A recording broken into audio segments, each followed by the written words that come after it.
ഡൈകൾ ഉപയോഗിച്ച് standard സൈസിലേക്ക് external ത്രെഡുകൾ രൂപപ്പെടുത്തുന്നതിനുള്ള സെഷനിലേക്ക് സ്വാഗതം. ഈ സെക്ഷന്റെ ലക്ഷ്യങ്ങൾ എന്തൊക്കെയാണെന്ന് നമുക്ക് നോക്കാം.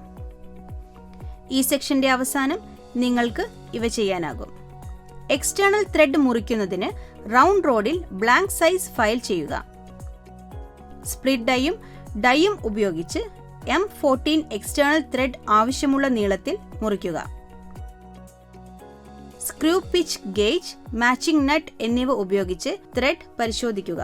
ഡൈസുകൾ ഉപയോഗിച്ച് സ്റ്റാൻഡേർഡ് സൈസിലേക്ക് എക്സ്റ്റേണൽ ത്രെഡുകൾ രൂപപ്പെടുത്തുന്നതിന് ആവശ്യമായ മെറ്റീരിയലുകളും ടൂളുകളും നമുക്കിപ്പോൾ നോക്കാം. Smooth file, round MS rod, M14 split die stock, matching nut, oiler, thread die set,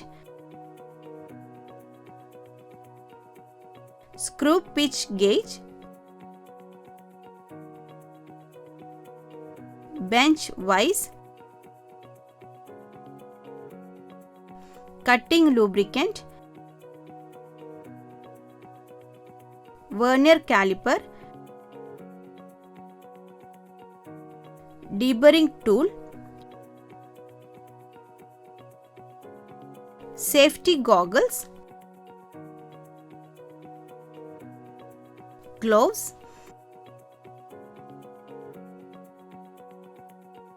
chip brush. ഇപ്പോൾ ഡൈസുകൾ ഉപയോഗിച്ച് എക്സ്റ്റേണൽ ത്രെഡുകൾ രൂപപ്പെടുത്തുന്നതിനുള്ള ക്രമം നമുക്ക് നോക്കാം. എക്സ്റ്റേണൽ ത്രെഡുകൾ രൂപപ്പെടുത്തുമ്പോൾ പരിക്കുകൾ തടയുന്നതിനും സുരക്ഷിതമായ തൊഴിൽ അന്തരീക്ഷം ഉറപ്പാക്കുന്നതിനും സേഫ്റ്റി ടൂൾസ് ധരിക്കുന്നത് ഉറപ്പാക്കുക. റോ മെറ്റീരിയലുകളുടെ വലിപ്പം പരിശോധിക്കുക. 13.9 മില്ലിമീറ്റർ ഡയാമീറ്ററും 40 മില്ലിമീറ്റർ നീളവും എന്ന റിക്വയർമെന്റ്സ് നിറവേറ്റുന്നുവെന്ന് ഉറപ്പാക്കാൻ സിലിണ്ടറിക്കൽ ബ്ലാങ്കിന്റെ ഡയമെൻഷൻസ് അളക്കുക. ഫയൽ ബ്ലാങ്ക് ചെയ്യുക. മിനുസമാർന്ന ഫയൽ ഉപയോഗിച്ച് സിലിണ്ടറിക്കൽ ബ്ലാങ്കിന്റെ അരികുകൾ ഫയൽ ചെയ്യുക.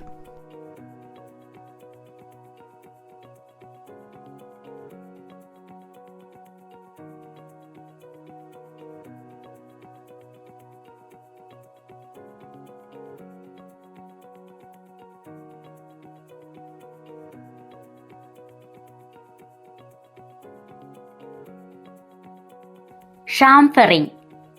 വർക്ക് പീസ് ബെഞ്ച് വൈസിൽ 90 ഡിഗ്രിയിൽ കൃത്യമായി ഉറപ്പിക്കുക.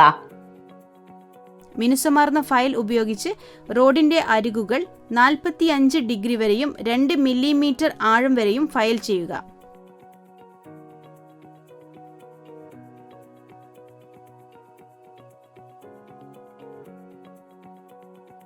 ഡൈ സ്റ്റോക്ക് തയ്യാറാക്കുന്നു. ഡൈ സ്റ്റോക്കിൽ M14 സ്പ്ലിറ്റ് ഡൈ സജ്ജീകരിച്ച് അത് ശരിയായി വിന്യസിച്ചിട്ടുണ്ടെന്ന് ഉറപ്പാക്കുക.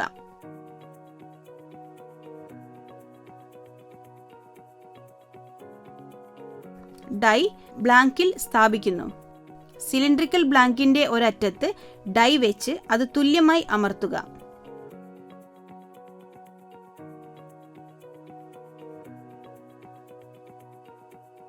ത്രെഡ് മുറിക്കാൻ തുടങ്ങാൻ ഡൈ സാവധാനം ക്ലോക്ക് വൈസ് ദിശയിൽ തിരിക്കാൻ തുടങ്ങുക.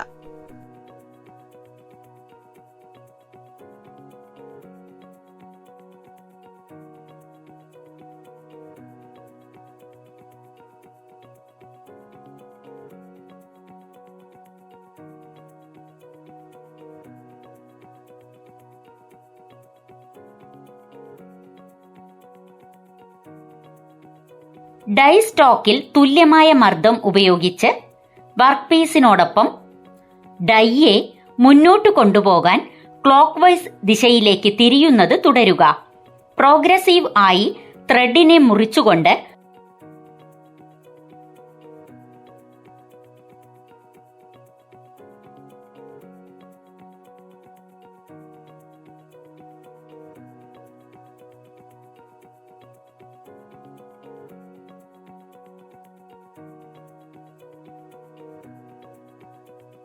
Chip breaking.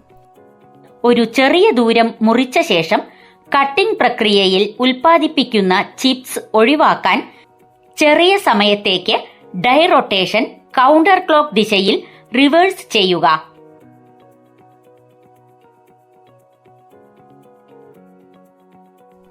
കട്ടിന്റെ ആഴം വർദ്ധിക്കുന്നു.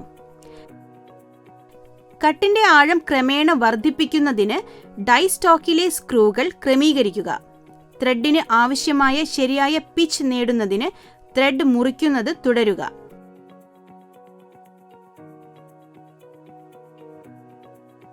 ബ്ലാങ്ക്, ഡൈ എന്നിവ ലൂബ്രിക്കേറ്റ് ചെയ്യാൻ ചെറുതായി ഓയിൽ ഉപയോഗിക്കുക.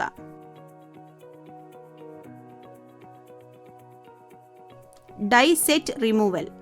കൗണ്ടർ ക്ലോക്ക് വൈസ് ദിശയിലേക്ക് കറക്കി വർക്ക് പീസിൽ നിന്ന് ശരിയായി ഡൈ സെറ്റ് നീക്കം ചെയ്യുക.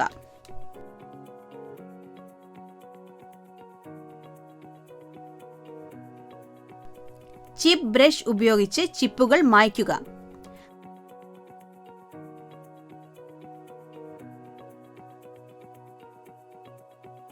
ത്രെഡ് പിച്ച് പരിശോധിക്കുന്നു. ഒരു സ്ക്രൂ പിച്ച് ഗേജ് ഉപയോഗിച്ച് ത്രെഡിന്റെ പിച്ച് പരിശോധിക്കുക. ആവശ്യമെങ്കിൽ ത്രെഡ് പിച്ച് കൃത്യവും ആവശ്യമുള്ള സവിശേഷതകളുമായി പൊരുത്തപ്പെടുന്നതുവരെ ത്രെഡ് കട്ടിംഗ് പ്രക്രിയ ആവർത്തിക്കുക.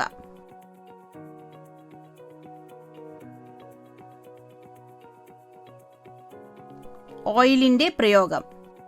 പൂർത്തിയായ ത്രെഡിലേക്ക് ചെറിയ അളവിൽ ഓയിൽ അല്ലെങ്കിൽ കട്ടിംഗ് ഫ്ലൂയിഡ് പ്രയോഗിക്കുക. ഇത് ത്രെഡിന്റെ ലൂബ്രിക്കേഷനും പ്രിസർവേഷനും സഹായിക്കുന്നു. ത്രെഡഡ് കമ്പോണന്റ് പ്രിസർവ് ചെയ്യുക. ഇവാലുവേഷനോ ഫ്യൂച്ചർ യൂസിനോ വേണ്ടി പൂർത്തിയായ ത്രെഡഡ് കമ്പോണന്റ് ശ്രദ്ധാപൂർവം സൂക്ഷിക്കുക. ചർച്ച ചെയ്ത പ്രധാന പോയിന്റുകൾ നമുക്ക് പുനർവിചിന്തനം ചെയ്യാം. മിനുസമാർന്ന ഫയൽ ഉപയോഗിച്ച് റോഡിന്റെ അരികുകൾ 45 ഡിഗ്രി വരെയുള്ള 2 മില്ലിമീറ്റർ ആഴം വരെയും ഫയൽ ചെയ്യുക. ത്രെഡ് മുറിക്കാൻ തുടങ്ങാൻ ഡൈ സാവധാനം ക്ലോക്ക് വൈസ് ദിശയിലേക്ക് തിരിക്കുക. കൗണ്ടർ ക്ലോക്ക് വൈസ് ദിശയിലേക്ക് കറക്കി വർക്ക് പീസിൽ നിന്ന് ഡൈ സെറ്റ് നീക്കം ചെയ്യുക. ഒരു സ്ക്രൂ പിച്ച് ഗേജ് ഉപയോഗിച്ച് ത്രെഡിന്റെ പിച്ച് പരിശോധിക്കുക. ഫിനിഷ്ഡ് ജോബ് ഓയിൽ പുരട്ടി ലൂബ്രിക്കേറ്റ് ചെയ്യുക. ഇതോടെ നമ്മൾ ഈ സെഷന്റെ അവസാനത്തിലേക്ക് എത്തിയിരിക്കുന്നു. ഡൈകൾ ഉപയോഗിച്ച് സ്റ്റാൻഡേർഡ് സൈസിലേക്ക് എക്സ്റ്റേണൽ ത്രെഡുകൾ എങ്ങനെ രൂപപ്പെടുത്താമെന്നതിനെ കുറിച്ച് നിങ്ങൾക്ക് വ്യക്തമായ ധാരണ ലഭിച്ചുവെന്ന് പ്രതീക്ഷിക്കുന്നു. അടുത്ത സെഷനിൽ വീണ്ടും കാണാം.